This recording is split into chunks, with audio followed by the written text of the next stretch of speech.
Hello pharma students. तो ये हमारी पहली क्लास है फार्मेसी की, जिसमें हम बेसिक टू एडवांस पढ़ेंगे एंड प्लस हम बीच बीच में आरआरबी जो कि अभी फार्मासिस्ट की न्यू वैकेंसी आई हुई है, जिसकी एग्ज़ाम अभी कंडक्ट होने वाली है, उसी के रिगार्डिंग भी हम कुछ क्वेश्चन सॉल्व करेंगे, कुछ सब्जेक्ट्स देखेंगे। तो आज जो हमारा पहला टॉपिक है वो है एंटी इन्फ्लेमेटरी ड्रग, जिसके बारे में आप सभी ने सुना होगा कि एंटी इन्फ्लेमेटरी ड्रग क्या होता है। Anti inflammatory drug is a medication that reduce inflammation. मतलब वो एक ऐसा तरीके का ड्रग है जिससे कि हम क्या रिड्यूस कर सकते हैं, क्या कम कर सकते हैं, इन्फ्लेमेशन, है ना। जैसे कि हमें कोई भी इंजरी हो रही है कहीं पे भी, और वहीं पे हमें क्या होगा, इन्फ्लेमेशन हो गया। इन्फ्लेमेशन मतलब हम बोल सकते हैं हिंदी में सूजन आ जाना, है ना। अगर वही जगह पे हम क्या देंगे, एंटी इन्फ्लेमेटरी ड्रग देंगे, तो जो वहाँ पे जो इन्फ्लेमेशन है वो क्या हो जाएगी, वो रिड्यूस हो जाएगी, है ना। जैसे जो जगह पे हमें इन्फ्लेमेशन है तो उस जगह पे हम कुछ सिम्टम्स या साइन हम देख सकते हैं। जैसे कि फॉलोइंग सिम्टम्स जो है वो है र्यूबर, जिसको हम रेडनेस भी बोलते हैं, ट्यूमर जिसको हम स्वेलिंग बोलते हैं, डॉलर जिसको हम पेन बोलते हैं, कॉलर जिसको हीट बोलते हैं, and at last loss of function. ये कुछ साइन है। अगर किसी को भी इन्फ्लेमेशन हो रही है तो ये सब जो साइन है वो उस प्लेस में हमें देखने को मिलेगी, है ना। तो ये सब जो है, ये सब से रिगार्डिंग भी क्वेश्चंस बनते हैं कि फॉलोइंग्स आर द सिम्टम्स या साइन ऑफ इन्फ्लेमेशन। ऐसे करके 4-5 क्वेश्चंस भी दे देंगे और उसमें बोल देंगे कि इनमें से कौन सा वो है या कौन सा नहीं है। इस टाइप से क्वेश्चंस भी आ सकते हैं। नेक्स्ट हम देखेंगे कि मैकेनिज्म ऑफ NSAID क्या होता है। NSAID आप सभी जानते हैं, उसका मतलब होता है non steroidal anti inflammatory drug. अगर किसी को भी कोई भी टॉपिक में डाउट होता है वो कमेंट सेक्शन में हम मुझे कमेंट कर सकते हैं, एंड प्लीज़ सब्सक्राइब करें इस चैनल को। NSAID क्या करता है, वो प्रोस्टाग्लैंडिन, है ना, जो प्रोस्टाग्लैंडिन है उसके प्रोडक्शन को इनहिबिट करता है।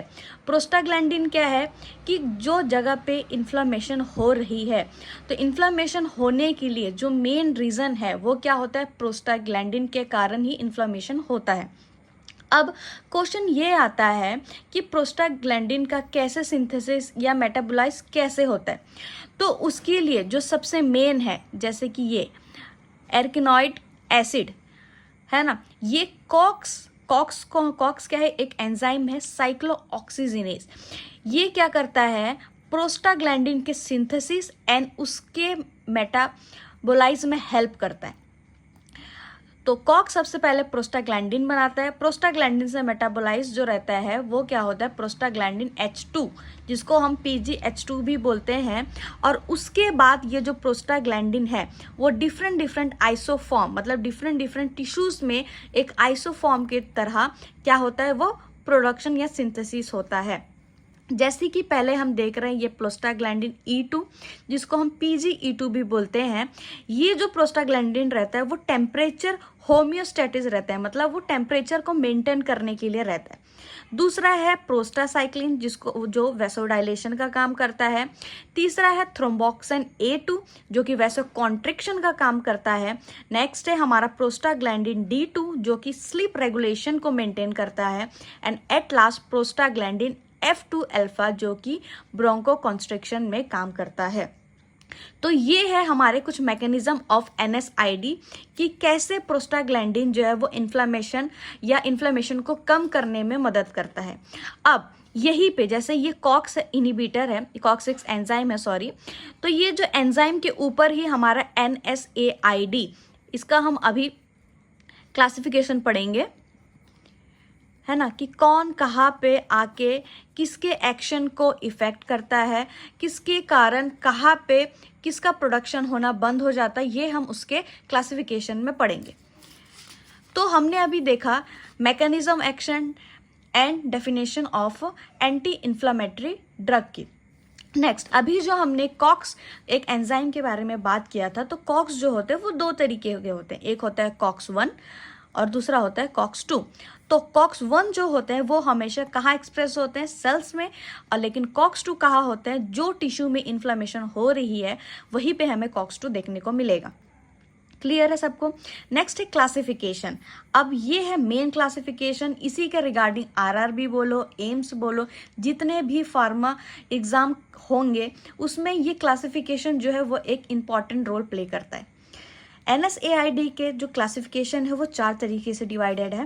पहला है नॉन सिलेक्टिव कॉक्स इनिबिटर, दूसरा है प्रिफरेंशियल कॉक्स 2 इनिबिटर, तीसरा है selective COX-2 inhibitor and fourth है हमारा analgesic and antipyretic with poor anti inflammatory action.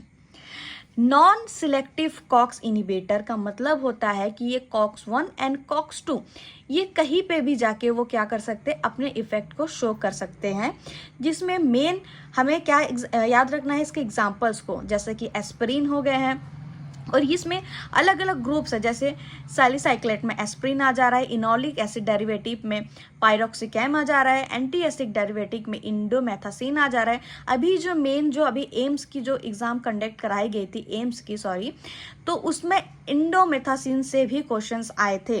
Next है प्रोपोनिक एसिड डेरिवेटिव से, उसका एग्जाम्पल है आइब्रूप्रोफेन। सेकेंड है प्रिफरेंशियल COX-2 इनिबिटर, उसके एग्जाम्पल है डाइक्लोफेनिक, एक्लोफेनिक।